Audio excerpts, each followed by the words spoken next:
Hello and welcome to this Friday's episode of Sports Corner. It's been a little while since we had Thanksgiving just last week, so there's a lot to catch up on, especially in the NFL. Thanksgiving weekend was a wild one for football, and the action kicked off on Thanksgiving Day. To start the week, Jordan Love threw for 4 touchdown passes as the Packers beat the Lions in Detroit 31-24. Then in the afternoon, Dak Prescott threw for 2 touchdowns and the Cowboys overcame 2 fourth-down touchdown throws from Patrick Mahomes in a 31-28 victory over the Kansas City Chiefs. To end the holiday in his first game back since Week 2, Joe Burrow threw 2 second-half touchdown passes for Cincinnati, and the Bengals snapped Baltimore's 5-game winning streak with a 32-14 victory over the Ravens. Then on Black Friday, we had the matchup of the Chicago Bears and the Philadelphia Eagles. Kyle Monangai rushed for 130 yards and a touchdown, DeAndre Swift ran for 125 yards and a touchdown, and Chicago finished with 281 total yards on the ground to win its 5th straight game, 24-15, over a reeling Philadelphia team. This was the first time the Bears had 2 players top 100 yards rushing in a game since Walter Payton had 107 and Matt Suhey had 102 on November 10th, 1985. Heading into this week, the Bears are now alone in the top spot in the NFC North and the number 1 seed in the NFC. What a difference a year can make. Moving on to the standard Sunday slate, the Texans upset the division rival Colts for their 4th straight win. The New York Jets finally got another win after they beat the Falcons, the Dolphins narrowly outlasted the Saints, the Bills steamrolled the Steelers, and the Broncos yet again barely snuck out a win with a last-second stop in overtime to beat the Commanders and win their 9th straight game. But the biggest story of Sunday was the Carolina Panthers dethroning the previously top-ranked Los Angeles Rams. The Panthers intercepted Matthew Stafford twice, the first of which by Nick Scott ended the 37-year-old's NFL record of 28 straight touchdown passes without an interception, and a second that was returned for 48 yards for a touchdown by Mike Jackson. The turnovers are what ended up being the Rams' downfall, and the Panthers went on to win 31-28. Because of all the weirdness that continues to happen week after week during this NFL season, the playoff picture is yet again all over the place. We finally have our first teams eliminated from playoff contention, though. The Raiders, Titans, Saints, Cardinals, and Giants have all been officially mathematically eliminated from the playoffs. The Falcons, Vikings, Commanders, Jets, and Browns are the next dominoes to fall, all with less than 1% shot at the postseason. But the rest of the playoff picture is what is most surprising so far. Like I said, the Bears are now the top seed in the NFC, with the Rams, Eagles, Bucks, Seahawks, Packers, and Niners not too far behind them. The Lions, Cowboys, and Panthers are on the outside looking in, but the rest of the conference doesn't have the best odds. In the AFC, the Patriots and Broncos are currently the top 2 teams, and either one could end up securing the 1 seed and the first-round bye. The Jaguars, Ravens, Chargers, Colts, and Bills are lurking behind them, while the Texans and Steelers are just on the bubble. I've said this a few times now, but with the Chiefs picking up another loss and sitting with a 6-6 record, they only have a 33% chance to make the playoffs. Considering they have been in the AFC Championship game for 7 straight years, this would be a massive shock to the whole league. It's been a while since I've made my picks, but the last time I did, I went 4-0 again, bringing me to 29-11 on the season.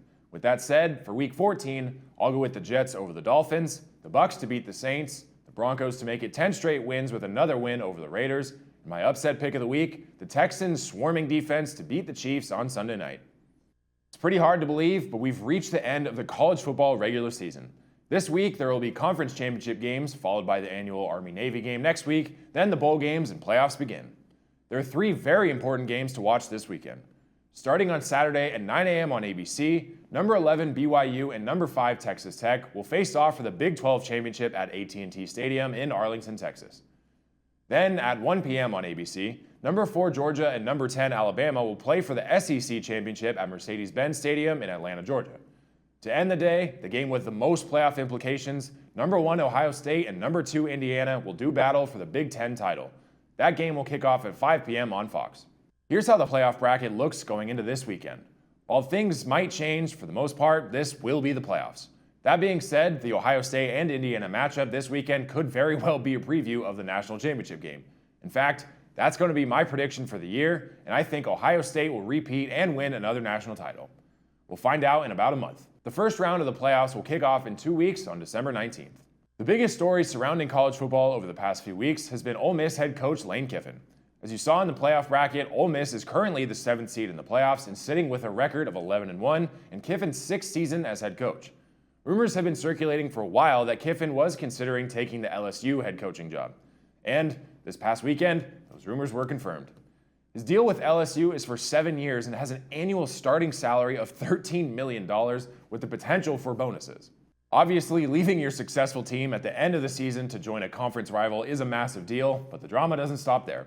According to Kiffin, he had wanted to and planned to remain the head coach at Ole Miss throughout the playoffs, but the school didn't agree.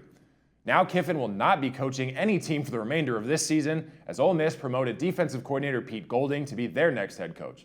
It's going to be very interesting to see how Ole Miss will fare in the playoffs. The college basketball season for both men and women is still chugging along, and after 1 month, let's take a look at the current standings. For the men, Purdue, Arizona, and Michigan are sitting in the top 3, each with a perfect undefeated record. Duke is just behind, while a lot of other undefeated teams are currently in the top 25. For the women, as per usual, UConn is at the top of the rankings, but Texas, UCLA, South Carolina, LSU, Maryland, and a few other schools aren't too far behind. We still have 3 months to go until the March Madness tournaments begin, so a lot can change between now and then. Sticking with basketball, the stage is set for the 3rd annual NBA Cup. If you need a refresher, the NBA Cup is an annual in-season tournament for all 30 NBA teams that aims to add excitement to the early part of the regular season. Teams play in group stages, and the top 8 advance to a single elimination knockout round. LeBron James and the Los Angeles Lakers won the inaugural in-season tournament trophy in 2023, with James claiming the honors of tournament MVP. Last season, Giannis Antetokounmpo and the Milwaukee Bucks raised their NBA Cup banner over the eventual NBA champions, the Oklahoma City Thunder. Now that the group stage is complete, the top 8 teams will move on to the single elimination bracket. The games will begin on Tuesday the 9th, with the Cup final tipping off on December 16th. Our local Lakers are back in the Cup, so don't miss out on any of the games over the next 2 weeks to see who will win this year's in-season tournament. To close the show, I've been talking about Formula One for the past few weeks, and it all comes down to one final race this weekend. Red Bull driver Max Verstappen has been attempting to pull off an incredible comeback, and he just got one step closer after a victory in the Qatar Grand Prix. Now this weekend, we'll have the spectacular showdown in the season finale at the Abu Dhabi Grand Prix. First place driver from Team McLaren, Lando Norris, will enter the final race with 408 points, just 12 more than Verstappen in second place.